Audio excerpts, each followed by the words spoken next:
Story 1. I don't believe in ghosts. Never have. But something happened in 2021 that I still can't explain, and I've given up trying. At the time, I was living with my wife in a small two-bedroom apartment in West New York, New Jersey. 10th floor, corner unit, decent view of the Hudson if you crane your neck right.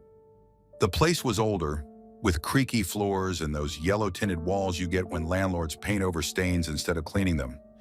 It wasn't glamorous, but rent was manageable, and the building was quiet.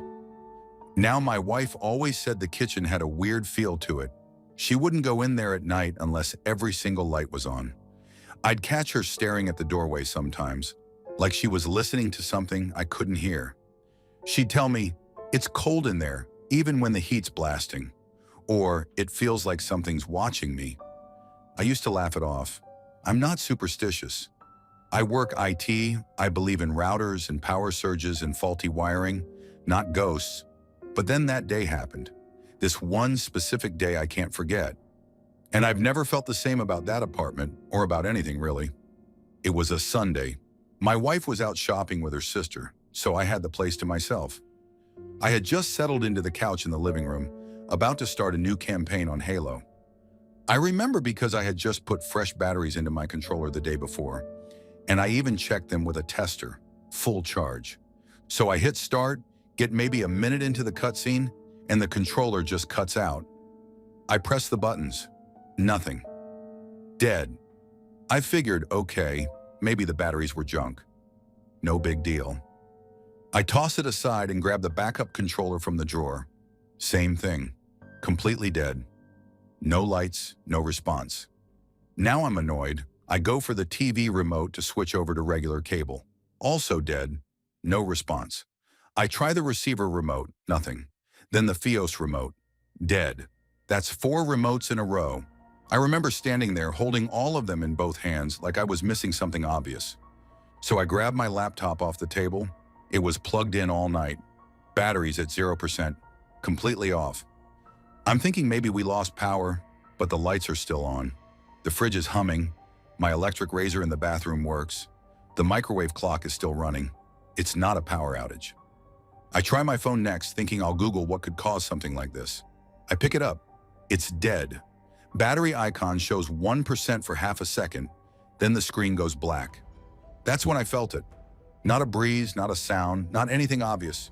Just this presence. Heavy, like something standing in the room that wasn't supposed to be there. I was still facing the TV, but I got that horrible feeling you get when you know someone's behind you, staring at the back of your neck. I turned around. No one. But the kitchen light was on. Now this is where it gets weird. That light above the stove was one of those tiny dome lights with a twist switch, and it never worked the whole time we lived there. We tried replacing the bulb, checked the wiring, nothing. It stayed dead. But right then, it was glowing. Dim at first, then brighter. I could see it from the living room, flickering a little, but getting stronger. And from where I was sitting, I could see the edge of the kitchen doorway. Just the edge. I swear to God, I swear, there was a shadow that wasn't supposed to be there. It was standing just out of view, like someone was around the corner, just barely keeping themselves hidden. The light from the ceiling behind it created this outline, a human shape, shoulders, head, still as hell, just standing there. I froze. I didn't move a muscle. My mouth got dry, and every part of my brain started screaming, "Do not go in there. Don't look. Don't acknowledge it." So I didn't. Instead, I said out loud, like an idiot, I don't know why I said it. I said, "What do you want?" No answer. But every remote on the table, every single one, slid about an inch to the left, all at once. No noise, no vibration, just this smooth, unnatural glide across the coffee table, like someone invisible had nudged them. I jumped up, full body jolt, and I backed away from the couch, never taking my eyes off that kitchen doorway. And then everything just stopped. The light in the kitchen shut off, all at once, like someone flicked a switch. The outline disappeared. The heaviness in the room lifted, just vanished. I waited maybe a full minute before moving. Then I grabbed my phone and tried turning it on. It booted normally. 87% battery. Laptop, also fine. No dead battery. The remotes all worked. The Xbox controller turned back on like nothing ever happened. Nothing was broken. Nothing was drained. It was like the entire apartment had just glitched for 5 minutes. My wife came home later, and before I could even finish telling her what happened, she said, "I told you it was the kitchen." I don't have a better explanation. I checked the circuit panel, the surge protector, every damn thing I could think of. Nothing was tripped. Nothing was out of place. And after that day, nothing ever happened again. Not a peep, not a flicker. That dead kitchen light never turned on again either. Not once. We moved out 6 months later. Not because of that, but I can't lie, I didn't fight it when she said she wanted to leave. I still don't believe in ghosts, but I also don't go near kitchens in the dark anymore, especially ones with lights that shouldn't work. Story 2, I grew up just outside of Springfield, Illinois, in a quiet little suburb where nothing much ever happened. People left their doors unlocked, kids rode their bikes until dark, and everyone knew everyone. My name's Rachel, and I've never believed in ghosts, demons, or anything like that. I still don't know what exactly I believe now, but something happened when I was 7 that I've never been able to explain or forget. And I've tried. It was a school field trip. We were doing a unit on Abraham Lincoln, and our teacher took us to the Lincoln Museum downtown. I remember how bored I was walking through the exhibit halls. A bunch of mannequins dressed like they were from a time no one cared about. Faded paintings, old books, dusty flags. None of it meant anything to me. Then we got to this part of the tour where the guide was talking about the things Lincoln owned when he died. His hat, a Bible, and then the chair. The chair he was supposedly shot in had been too badly damaged, but this was the one from his house. The one he sat in every night by the fire, they said. A big wooden rocker with faded upholstery. It sat under a spotlight in a roped-off section of the room. That's when it happened. I was near the back of the group because I'd gotten distracted looking at some old medals. But the moment I turned and saw that chair, my heart stopped. There was a woman sitting in it. Not just any woman. She looked like something from another time. She had this brown dress that puffed at the shoulders, a bonnet tied loosely under her chin, and her hair was in these old-fashioned braids wound up tight. She was knitting, her needles clicking in this slow, steady rhythm. The chair rocked back and forth like it was the only thing moving in the room. And she was looking down at her hands, calm, like she'd been doing it for hours. Nobody else was reacting. That's what froze me in place. I looked at my friend Emily next to me and nudged her, but she just rolled her eyes and kept looking at the posters on the wall. I looked back at the chair and she was gone. The chair was empty, completely still. No motion, no woman. Nothing. I remember how my skin went cold instantly. My stomach twisted like I was about to throw up. I didn't say anything to the teacher. I didn't say anything on the bus ride back. It felt too strange to talk about. Like if I said it out loud, it would make it worse. But that night at home, I couldn't stop thinking about her. The way her fingers moved so calmly. The way the chair creaked as she rocked. I could still hear it. I couldn't sleep. A few days later, I finally told my mom.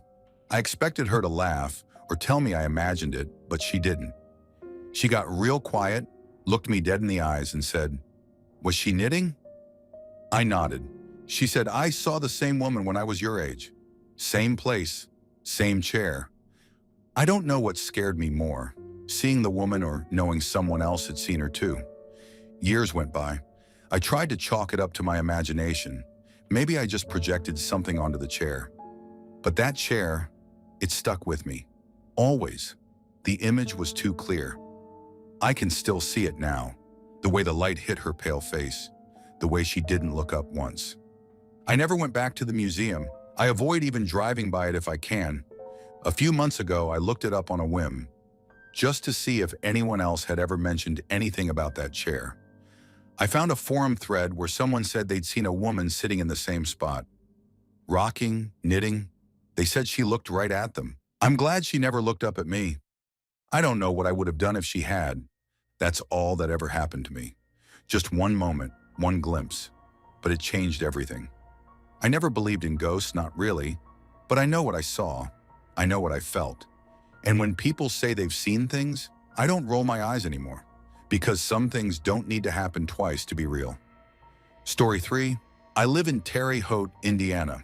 Not exactly the place you'd expect anything weird to happen, but I've learned better. My mom's worked as a music teacher at Franklin Elementary for over 10 years. The school's got that old smell, you know? Wood floors, old pipes, stale air. It's a weird building, half renovated, half forgotten. The gym is the worst part. It's huge, echoey, freezing all year, and it's where her office is tucked behind the stage. She's told me things. Doors slamming when no one's around, footsteps above the ceiling tiles, voices caught on the baby monitor she keeps for after-school classes. I always thought it was just the acoustics or her imagination. You hear enough weird sounds in an old school, and your brain fills in the blanks. That's what I thought. But then one day, she called me, totally shaken, told me I needed to come pick her up. She didn't want to be in the building alone. She was pale when I got there, like she hadn't slept, just kind of staring off. She told me something happened with one of her students. I didn't think much of it at the time. Maybe a kid had a meltdown or saw a mouse. But a week later, I saw it for myself. It was a Monday around 5 in the evening. I was waiting to give her a ride home. She was finishing up a lesson with one of her private students, a little girl named Ava, maybe 6 or 7, tiny, blonde, super sweet. I waited on the bleachers while they practiced some keyboard scales. I remember zoning out, watching the sky turn pink through the high windows. Then Ava asked, "Where'd he go?" It wasn't really a question, more like confusion. She was looking toward the open space behind the curtain on the stage. My mom stopped playing. "Who, honey?" "The boy," Ava said. "He was right there." I looked too, expecting to see another kid. Maybe someone wandered in, but the stage was empty. You could see straight to the gray brick wall in the back. Nobody. "What boy?" my mom asked. Ava pointed. "The one I was playing with. He was playing tag. He said his name was Luke." I stood up. "There's no one here but us," I said. Ava just blinked. She wasn't scared. She wasn't even really upset. Just puzzled. "He was just there," she mumbled. We all got quiet. You could hear the building creaking, those long, low groans of old metal and air ducts settling. My mom stepped toward the stage, pulled the curtain back more. "Luke!" she called. Her voice echoed weird. Nothing. She looked back at me. "Let's check the hallway." I followed her out of the gym and down the corridor that runs behind the stage. There are storage rooms, a little costume closet, and a staircase that leads down to the boiler room. We checked everything. Every door, every closet, nothing. When we got back to the gym, Ava was sitting cross-legged on the floor, talking quietly to the corner of the room. Mom's voice went tight. "Ava, who are you talking to?" Ava smiled. "I said he can't go home with me. I said no." We both just stood there for a second. You ever feel something shift in a room? Like the air changes, just a tiny bit? Heavier, maybe, or colder. I can't explain it. My scalp prickled. I wanted to leave. I crouched next to her. "Ava, is someone there right now?" She didn't answer. Just stared into the corner. The lights above us flickered. Not a little flicker, like a full blackout for a second. I remember hearing that electric click noise when everything came back on. My mom grabbed her phone. "We're done for today," she said quickly. "Let's call your parents." We packed up fast. Mom didn't say much until we were outside. Then she turned to me and said, "That's the third kid that's seen him." I just stared at her. "What do you mean?" She looked toward the school building like she was afraid it might hear her. "It's always the same story. A little boy, says his name's Luke. He plays with them, then disappears when I walk in. They act like it's normal. Then they realize he's not there. One kid even cried when we couldn't find him. Said we made Luke hide." I didn't say anything. She kept going. "A custodian told me years ago, before I started working here, that a boy died here in the 70s. Fell from the catwalk above the stage. I thought it was just some creepy story staff passed around. But now, I don't know anymore." Ava's parents picked her up and she didn't mention anything else about Luke. Not a word. Like it never happened. But that night, when I was helping my mom bring some of her stuff in from the car, I found something. A drawing, folded and tucked into her music binder. Crayon on construction paper. A stick figure boy with a giant head and black scribbles for eyes. And next to him, a stick figure girl. They were holding hands, underneath in shaky kid handwriting, "Me and Luke." I asked her if she saw it. She said no. Ava never showed her anything. We burned the paper in the sink. Nothing's happened since then. Not that I know of. But I won't go near that gym again. Not ever. And I think about Ava sometimes. About how calm she was. How she just accepted it. Like she really thought Luke was real. Maybe to her, he was. I still don't believe in ghosts. I don't want to. But if he wasn't real, then who the hell was she talking to? Story 4. I grew up in a small town in Ohio, the kind of place where everybody knows everybody's business, and half the buildings are older than anyone alive. My mom's worked at this local museum for years. Used to be a Victorian house, now turned into a historical society. I never paid much attention to it. Looked like any other creepy old house, with its creaky porch and peeling paint. But there's a spire at the top with a windowed turret room, and for some reason, people always talked about seeing someone up there. Always a girl. I used to brush it off. Urban legends, small-town boredom. People will see what they want to see. My mom mentioned it once or twice, but more like it was a joke. She said she talks to the ghost when she locks up at night, says goodbye to Mr. Weller, the guy who originally lived there. She also said sometimes she hears footsteps upstairs when she knows no one else is in the house, or that she sees something flicker past her in the corner of her eye when she's alone. She never made a big deal of it. Just weird little things. Creepy, sure, but I figured it was just an old house doing old house things. But then something happened. One time, one night, and now I can't even look at that house without feeling sick. It was last December. My mom had come down with the flu, and there was this fundraiser or event or something she was supposed to help set up for. She didn't want to call off and asked if I could swing by after my shift at the hardware store to drop off some decorations and paperwork. Just leave it in the office, she said. I didn't want to, but I didn't really have an excuse not to. I got there around 6:30, just after dark. Snow on the ground, sky completely black. The museum was already closed, so I had to use the spare key she gave me. The place was cold as hell inside. I stepped in and immediately remembered how quiet it gets in there when it's empty. No traffic outside, no hum of heaters or lights, just stillness. I walked through the narrow hallway and into the office near the back, dropped the bag of stuff onto her desk. I was about to leave when I remembered I needed to write a note saying it was from me, just so the other staff wouldn't think some random person dropped it off. I couldn't find a pen on her desk, so I started opening drawers. That's when I heard it. Footsteps upstairs, slow, deliberate, like someone walking from one side of the floor to the other. No hesitation, just steady pacing right above me. I froze. My first instinct was to call out, so I did. I shouted, "Hello?" and listened. The footsteps stopped. Silence again. I stood there for maybe 20 seconds, waiting for something. Anything. Then it hit me. No one else should have been in the house. My mom was sick at home, the place was closed, and she had the only other key.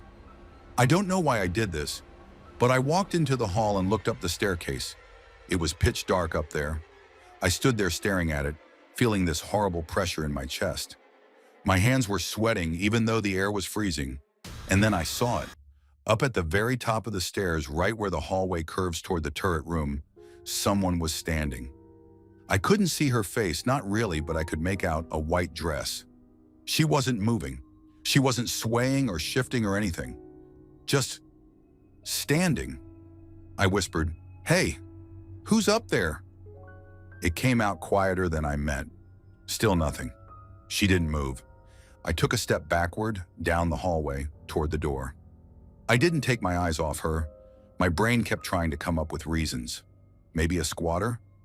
Maybe another staff member came in and forgot to turn the lights on? But deep down, I knew. Right before I turned to run, she blinked. I swear to God she blinked. Her face didn't move, her body didn't move, but her eyes opened and closed, like she was trying to make sure I was still watching. It wasn't slow or exaggerated. It was like a real person blinking, casually, but it didn't fit. It felt wrong, unnatural. I bolted, ran straight out the front door without locking it, without turning off lights, without leaving a note. I got in my car and sat there with my hands shaking, staring at the turret window. And that's when I saw her again. She was standing in the window, same white dress, same stillness. Except this time, she was looking right at me, like dead on, into the car, into my eyes. And then she blinked again. Just once, a normal blink. But that's what destroyed me. Ghosts don't blink. Statues don't blink. People who don't move don't just blink casually like they're waiting for a bus. It was too human. But also, not. I don't remember driving home. I don't remember even putting the car in gear. I just remember sitting in my room hours later, all the lights on, door locked, phone in my lap, hands still shaking. I didn't tell my mom the full story for weeks. I couldn't. And when I finally did, she just went quiet. She didn't call me crazy. She didn't say I imagined it. She just said, "I've never seen her, but others have." That's all. I never went back to that house. Haven't even driven past it since. Story 5. I live in a small town in northern Illinois, not too far from Rockford. Nothing special about it. Just one of those places where the grocery store still sells VHS tapes and the neighbor across the street still mows his lawn in slacks and suspenders. I work nights at the water plant, and my wife passed away 2 years ago in a car accident. Since then, it's just been me and my daughter, Ellie. She's 3 now, but this happened when she was just 2.5. It was a Wednesday night, cold enough that you could see your breath in the kitchen, but the heat was working fine. I remember that detail because it comes back to me every time I think about what happened. We were in her bedroom, sitting on the floor with all her stuffed animals in a big pile. It was a dumb little game we did before bed. I'd pick one up, and she'd make me give it a name. The names had to be funny, or she'd make a face and say, "No, try again." I named a purple giraffe Mr. Noodles, and she laughed until she got the hiccups. Then we named a one-eyed teddy bear Captain Blinky. She liked that one too. I remember how happy she was.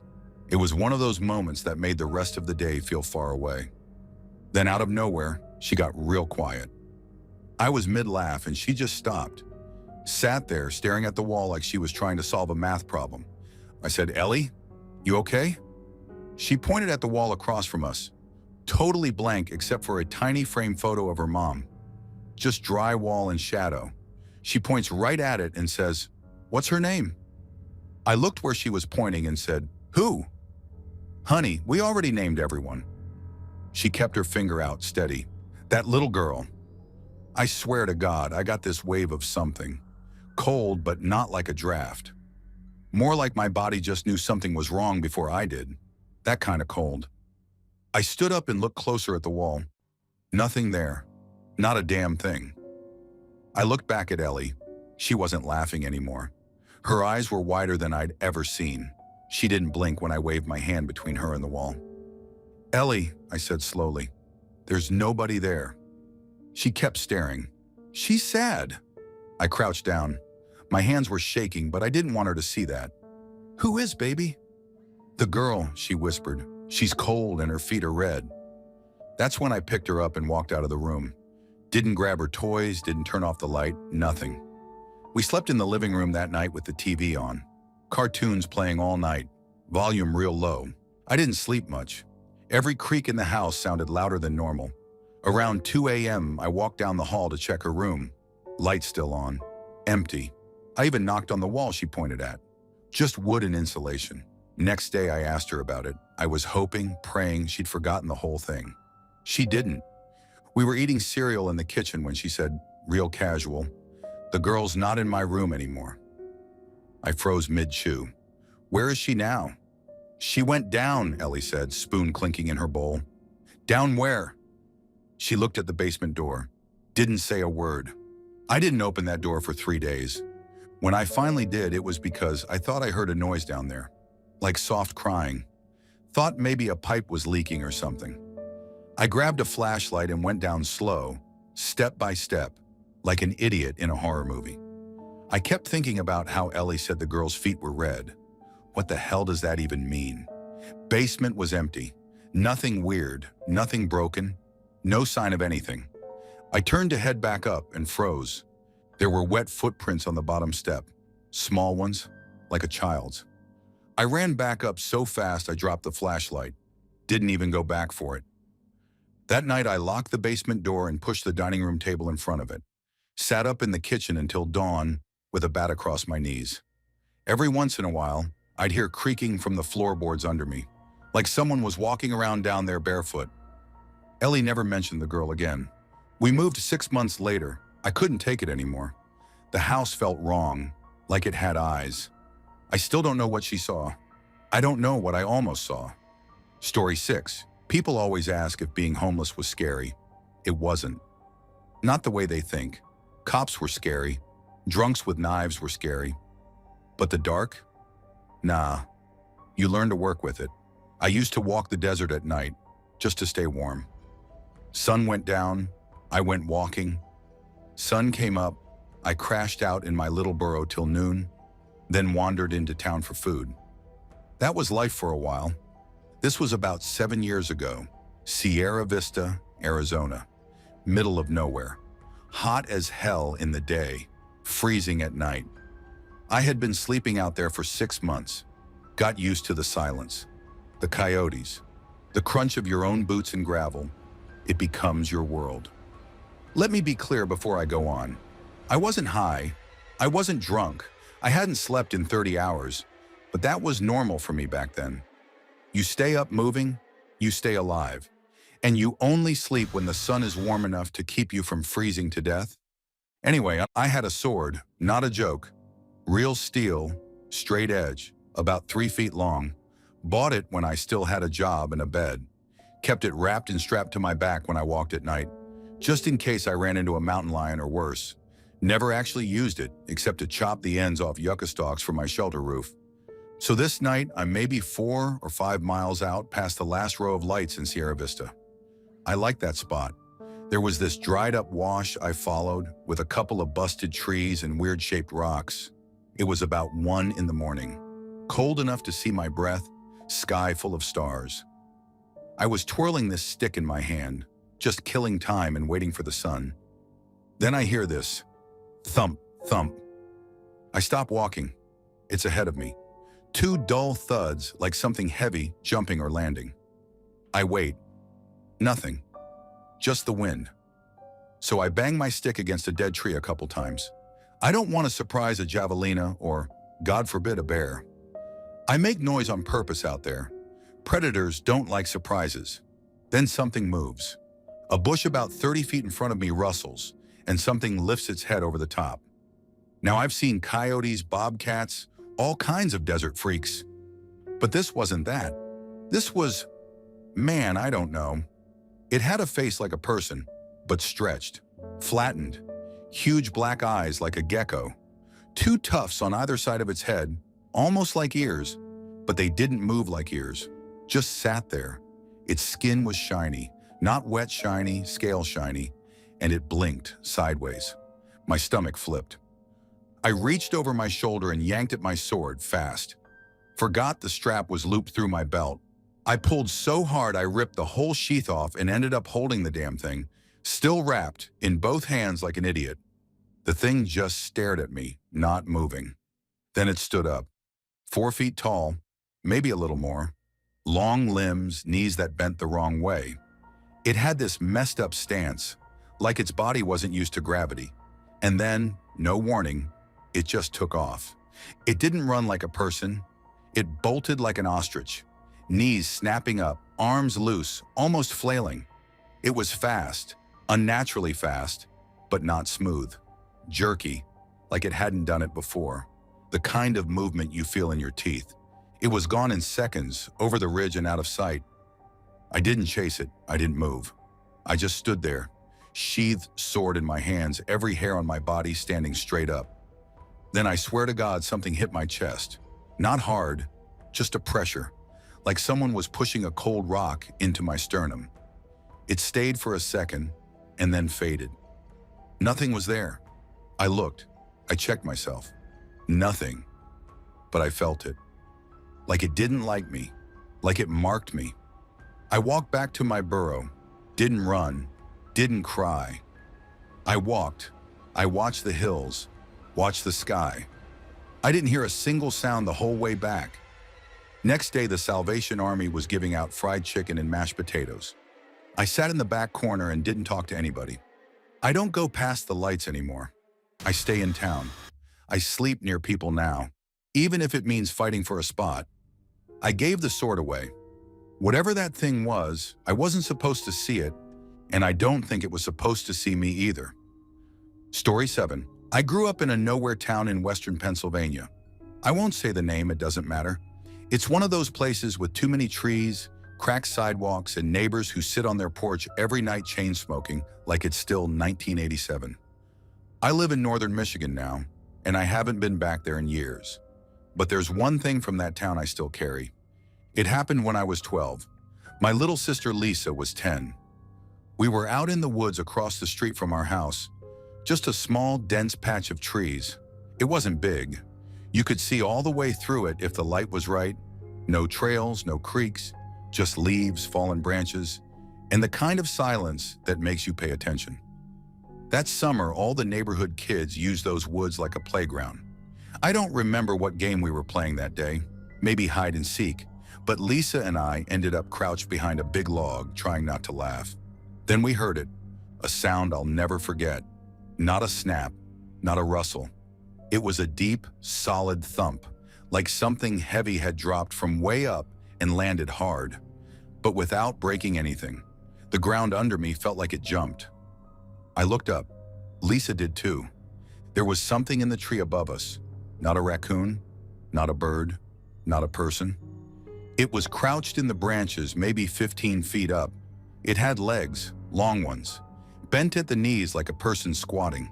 The body was covered in fur, dark brown or black, but not shaggy like a bear. Thick, heavy. It wasn't moving. It was just sitting there, watching us. I couldn't breathe. Lisa didn't make a sound. We just stared at it. Its face, God, I still see it when I close my eyes. It wasn't human, but it was trying to be. The mouth was too long, like it stretched back further than it should. And the eyes were spaced wrong, too far apart, like someone guessed what a face should look like and messed it up. But those eyes, they weren't glowing or anything. They were just aware. It looked at us like it had been watching for a while, like it had chosen us. Then it jumped. It didn't climb down. It didn't drop like an animal. It launched itself from the tree and landed right in front of us. No stumble, no grunt, just thud. It crouched again when it hit the ground. Those long legs bent low. Its arms hung weird, too long, and I remember thinking, it doesn't care we saw it, but it doesn't want to stay. Lisa screamed. I couldn't. My legs gave out. I dropped to my knees and just stared at it. I couldn't move. I couldn't even blink. Then it turned. It didn't roar, didn't threaten us. It just bolted on two legs, like a human sprinter. Long strides, no sound. It didn't break a single branch. It disappeared into the trees like it had done it 100 times before. By the time the other kids came running, it was already gone. Lisa was sobbing. I was shaking so badly I could barely talk. We didn't tell anyone, not our parents, not the other kids, nothing. We just couldn't. It wasn't that we thought no one would believe us. It was that we didn't want to say it out loud, like naming it would make it real again. But a few weeks later, I overheard my dad on the phone with the neighbor across the street. He was standing in the kitchen, talking low, and I was hiding just out of sight. Someone's dog had gone missing, then another, then a third. The woman on the other end told him she'd seen something in her backyard just before sunrise. She said, "It was taller than any man I've ever seen. It was just standing by the tree line, still as a statue." Dad told her it was probably a bear, but I could hear it in his voice. He didn't believe that either. Nobody brought it up again. Not at school, not at church. People knew something was off, but no one wanted to be the first to sound crazy. Lisa and I never stepped foot in those woods again. Not once. For years, I wouldn't even look across the street after dark. Even when I was grown and had a kid of my own, I caught myself saying the same thing to him. Don't go near those trees. Stay out of that patch across the road. He'd ask why. I'd say, just don't. He didn't need to know. But one night after a couple glasses of wine, I told him. He was grown by then, old enough to see that I wasn't joking. I told him what I saw. The face, the jump, the silence when it ran. When I finished, I said something I'd never admitted out loud before. It wasn't a bear. It wasn't a man in a costume. It wasn't some animal I couldn't identify. It was watching us, like it had always been watching, and it didn't want to be seen. That was the truth, the only truth I could say. He looked at me for a long time and didn't say a word. I don't talk about it anymore. Lisa won't either. If someone brings it up, she shuts down immediately. But I drive past that patch of woods sometimes when I'm visiting old family. It's still there. Same trees, same dead grass. Someone put up a chain link fence years ago, but it's all rusted now. Leaning. Doesn't even go around the whole thing. No signs. No warnings. Like someone started building it to keep something out or in, and then gave up halfway. I don't know what we saw that day.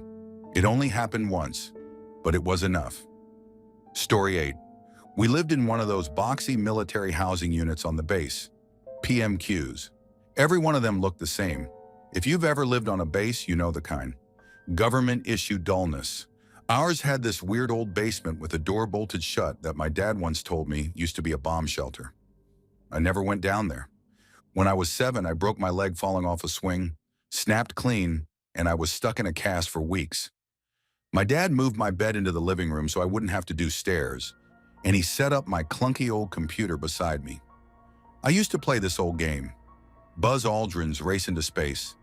I didn't even really get how to play it, but I liked the music. Since I couldn't move around well, they gave me this frying pan and a pot to bang together in case I needed help during the night. Dumb, yeah, but I was 7, and it made me feel like I had a weapon or something. One night, I don't know what time it was, probably way after midnight, I woke up because I thought I heard something. Not loud, just a shuffle, like someone stepping onto carpet from hardwood. I froze and kept my eyes on the entrance to the living room. For a few seconds, nothing. Then this hand, just a hand, curled around the doorway frame, like someone was peeking in. I didn't scream. I didn't move. I stared straight at the TV screen, which was turned off. We had one of those old, thick glass TVs, and it reflected like a mirror. I thought maybe I could see who it was through that, and I did. There was a man standing half in the hallway, half in the dining room. Same build as my dad, same height. But the uniform was all wrong. It wasn't modern. It looked like something out of a history book. World War II, maybe. Tannish. Too many buttons. I remember thinking the boots looked heavy, like they weren't made for walking around inside a house. My dad had been deployed before.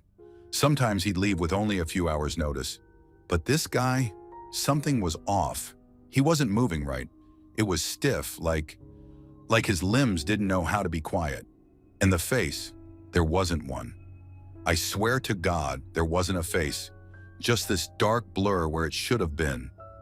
I reached over, grabbed the frying pan and pot, and just started smashing them together as hard as I could. Bang, bang, bang. I wasn't even trying to call for help at that point. I just didn't know what else to do. The thing in the TV didn't react. It just turned, walked away. I could see it head toward the kitchen through the reflection, like it was taking a slow stroll through our house. No panic, no rush, like it lived there. Then right as it turned the corner out of sight, my dad burst into the living room, already halfway to me. "What's going on?" he asked. "There's someone in the house." I remember saying it fast, like I didn't want the words to leave my mouth. He didn't hesitate. Grabbed the aluminum bat we kept by the front door and stormed down the hallway. I could hear him checking every room, every closet. Then he came back and got on the phone with the MPs. Within minutes, the neighborhood was lit up, flashlights everywhere. Our neighbors were out on their lawns in their robes and jackets. Military police were sweeping the perimeter, checking windows, doors. They even pulled a couple of guys to look in the basement, even though that bomb shelter door hadn't been opened in probably 30 years.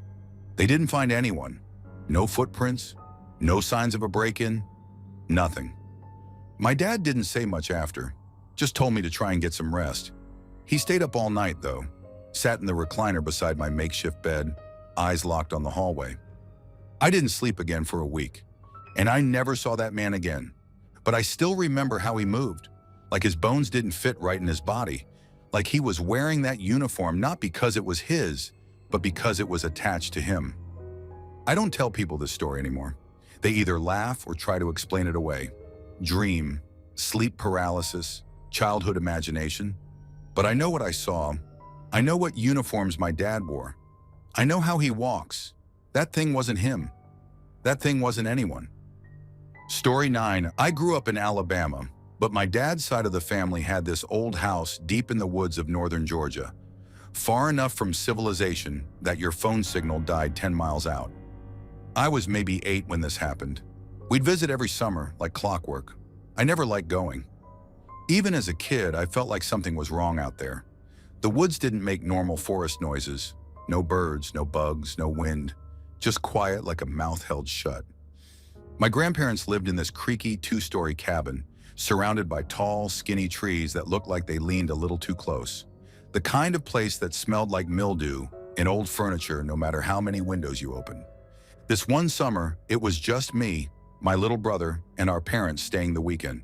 My brother and I shared this small guest room downstairs. He was 5 and still slept like a rock. The bed was pushed up against a wall with a window, the kind with thin curtains that barely did anything to block the light. He liked sleeping on the side near the window, so I always took the edge closest to the door. Anyway, it was morning, early. I know that because the sun was coming in, that golden kind of light that makes everything look fake for a few minutes. I woke up before him and rolled over to face the window. That's when I saw it. I thought it was a deer, a huge one. Its antlers were like a tree, massive and tangled, and it was standing right outside the window. Its body blocked most of the light, so I could only really see the outline, just this dark, perfect silhouette standing dead still. It had to be inches from the glass, not even blinking. I didn't move. I just stared. I remember thinking how strange it was that a deer would come that close to the house. I'd never seen one that brave. Then it did something I can't explain. It reared up, like a horse. And it didn't come down as a deer. In one motion, it went from 4 legs to 2. And when it stood up, it wasn't an animal anymore. It was a man. I froze. I don't mean that lightly. I literally couldn't move. I felt something tighten in my chest, like I couldn't breathe right. The way he moved was too smooth, like he'd done it 1,000 times. His body was just a shadow, but I could tell he was young. Built like someone who worked out, but not bulky. Not like my grandfather, who looked like he'd been carved out of granite. And not like my dad, who was out of shape even back then. This figure was something else. It stood there totally still, except for its head, which turned just slightly, like it was looking into the woods, not at me. I wanted to scream, but nothing came out. My little brother kept sleeping, completely unaware. I remember thinking, is this a dream? But I was wide awake. I felt the scratchy quilt. I heard the floor creak somewhere behind me. I smelled my brother's night pee on the mattress. This was real. Then just as smooth as it rose, the thing turned and walked off. Not back into the woods, not toward the road, just sideways, still close to the house, like it had a destination. I didn't get up. I didn't wake my brother. I just lay there, heart punching my ribs, eyes wide open until the light turned white, and I heard my mom moving around in the kitchen. I didn't tell anyone that day, not even my brother. I don't know why. Maybe I thought if I said it out loud, it would make it more real. Later, when we were packing up to leave, I tried to see if there were any tracks outside the window, but the ground was hard and dry. Nothing. Years went by before I ever brought it up. I asked my dad once if any weird people lived near Grandma's place. He just laughed and said the nearest neighbor was a half-mile away, and he was a Vietnam vet who barely left his porch. I don't know what I saw. I want to say it was just a kid's imagination, a weird morning dream, a trick of the light. But I can still see that moment, clearer than I remember most of my childhood. That deer, those antlers, the way it stood up like it had done it 1,000 times before. It wasn't a man wearing antlers. It wasn't someone playing a prank. The way it moved, it wasn't pretending. Story 10. I grew up in a nowhere town in northern Wisconsin. You'd miss it if you blinked. Just woods, fields, and dead-end roads. Our house sat about 2 miles off the main highway, surrounded by thick forest on all sides. I was 14 that summer, 1996, and had the run of the place. My mom had just left my dad, my sister was gone, and he worked long shifts at the mill. I was alone most days, just me and my cat, Rufus. No internet, no cell phones. My world was trees, dirt, and whatever cassette was in my Walkman. That day wasn't special, it was just hot. The kind of heat that makes the air feel heavy. I just finished a PB&J and went to check the mailbox, a good 10-minute walk down our gravel driveway. Rufus followed me like he always did, tail swishing like a metronome. He was weirdly protective for a cat. If a bear or raccoon was around, he'd act twitchy. Saved my ass once from walking into a porcupine. I remember hearing the cicadas buzzing like crazy when I left the house. But by the time I got to the end of the driveway, it was dead quiet. Not in a peaceful way. It felt wrong, like when the power goes out during a storm and everything feels hollow.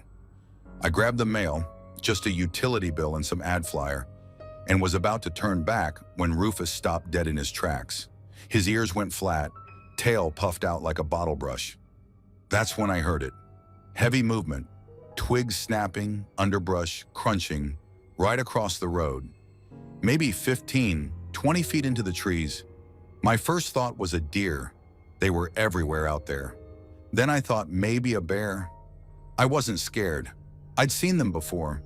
They never bothered me. I actually started walking toward the sound. Rufus hissed once and bolted back toward the house, but I didn't really process that. I crossed the road and stepped into the tree line. Just a few steps in, it hit me all at once. Everything was silent. No bugs, no wind, no distant birds. It was like being underwater. I froze. Something was watching me. I swear I could feel it, like a pressure behind my eyes. My stomach dropped and my skin went cold. Then I saw it. At first I thought it was a deer's legs. 2 of them, brown, covered in fur. But they weren't the right shape, thicker, too straight, and they didn't move like a deer's legs should. They bent differently. I blinked, trying to make sense of what I was seeing. It was standing behind a cluster of trees. I could only see from about mid-thigh down. The rest was hidden behind branches. But it was tall, way too tall. And it wasn't standing like an animal. It was just there, completely still, like it was waiting. I wasn't breathing. I didn't even feel fear at first, just confusion. Then the thing moved, not fast, just a step, slow, deliberate. That one step is what broke me. The way it moved wasn't right. It was too smooth, too balanced, like it knew how to walk like a person, but hadn't gotten it quite right. I turned and ran. I don't remember making the decision. My body just did it. I dropped the mail, sprinted across the road and up the driveway, full speed, like I was being chased, because I was. I heard it behind me. Whatever it was had weight. I could hear the ground give way under its steps, loud pounding thuds, and it was coming fast. I didn't look back. I couldn't. I just ran, lungs burning, legs barely touching the gravel. I think I screamed, but I don't remember the sound. I remember hearing the front screen door slam as I pushed into the house and locked it behind me. Then silence again. I dropped to the floor, heart hammering. Rufus was hiding under the couch, growling low like he'd seen a ghost. I grabbed the landline and called our neighbor, Greg. He was ex-police, lived a half-mile down the road, and always told me to call him if anything ever seemed off. I could barely speak, just kept saying, "Something's out there. Something's out there." He was at the house in 10 minutes with his pistol. He searched the woods where I said I saw it. Found nothing, no tracks, no broken branches, nothing disturbed. He looked at me like he wasn't sure whether to believe me or not. I must have looked insane, sweating, shaking, rambling. My mom came back later that day after I begged Greg to call her. She thought I'd had a nightmare or maybe heat stroke. I could tell by her face she didn't believe a word I said. I never went back into those woods, not once, not even to grab the mail. The trees didn't feel like home after that. They felt occupied. I've never seen it again, but that feeling, that wrongness, sticks with me. It's not something I can forget.